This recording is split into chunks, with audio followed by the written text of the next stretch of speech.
सूरदास जी का जीवन परिचय देखते हैं। सूरदास जी का जन्म सन 1478 ईस्वी वैशाखल शुक्ल पंचमी संवत 1535 विक्रमी में आगरा मथुरा मार्ग पर स्थित रुनगता नामक ग्राम में हुआ था। कुछ विद्वान दिल्ली के निकट से ही ग्राम को भी इनका जन्म स्थान मानते हैं। सूरदास जी जन्म अंधे थे, जन्म से अंधे थे, इस विषय में भी विद्वानों में मतभेद है। इन्होंने कृष्ण बाल लीलाओं का, मानव स्वभाव का एवं प्रकृति का ऐसा सजीव वर्णन किया है जो आंखों से प्रत्यक्ष देखे बिना, सामने से देखे बिना संभव नहीं है। इन्होंने स्वयं अपने आप को जन्मंधा कहा है। ऐसा इन्होंने आत्मग्लानिविश लाक्षणिक रूप में अथवा ज्ञान चक्षु के ना होने से भी कहा हो सकता है, अभाव में कहा हो सकता है। सूरदास की रुचि बचपन से ही भगवत भक्ति के, भगवान के भक्ति गायन में थी।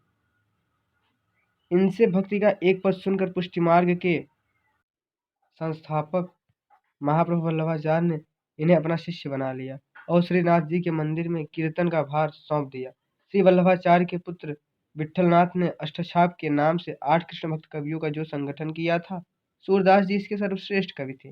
वे गौ घाट पर रहकर जीवन पर्यंत कृष्ण की लीलाओं का गायन करते रहे।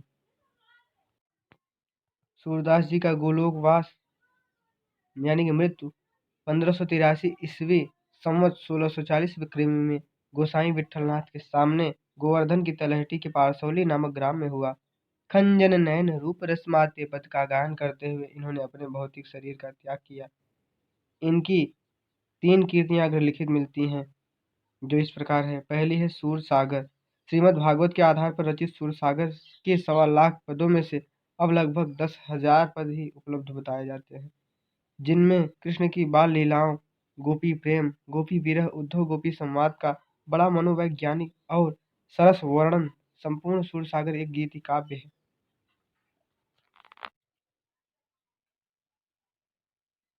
इसके पद तन्मयता के साथ गाए जाते हैं तथा यही ग्रंथ सूरदास जी की कीर्ति का स्तंभ है। ठीक है, सूर सागर। दूसरी है सूर सारावली। इसमें 1107 पद हैं। यह सूर सागर का सार भाग है। ठीक है। तीसरी साहित्य लहरी है। इसमें 118 दृष्टकूट पदों का संग्रह है। इस ग्रंथ में किसी एक विषय की विवेचना नहीं हुई है, बल्कि मुख्य रूप से नायिकाओं एवं अलंकारों की विवेचना की गई है। इसमें कहीं कहीं पर श्री कृष्ण की बाल लीलाओं का वर्णन तो एकाध स्थलों पर, कहीं कहीं महाभारत की कथा के अंशों की झलक मिलती है। ठीक है। इनका साहित्य में स्थान देखते हैं। भक्त कवि सूरदास जी का हिंदी साहित्य में सूर्य के समान ही स्थान है। इसलिए कहा गया है, सूर सूर तुलसी शशि उड़गन के सौदास, अब के कवि खगोत समझह तह करत प्रकाश। आपको एक पद्य भी गाकर सुना देता हूँ इनका। सूरदास जी का पहला जो पद्य है, चरण कमल बंदो हरि राई, जाकी कृपा पंगु विरलांग है, अंधे को सब कुछ दर्शाई, बहिरो सुने गूंग पुनि बोले, रंक चले सिर छत्र धराई, सूरदास स्वामी करुणामय, बार बार बंदहूँ तिन पाई, चरण कमल बंदो हरि राई।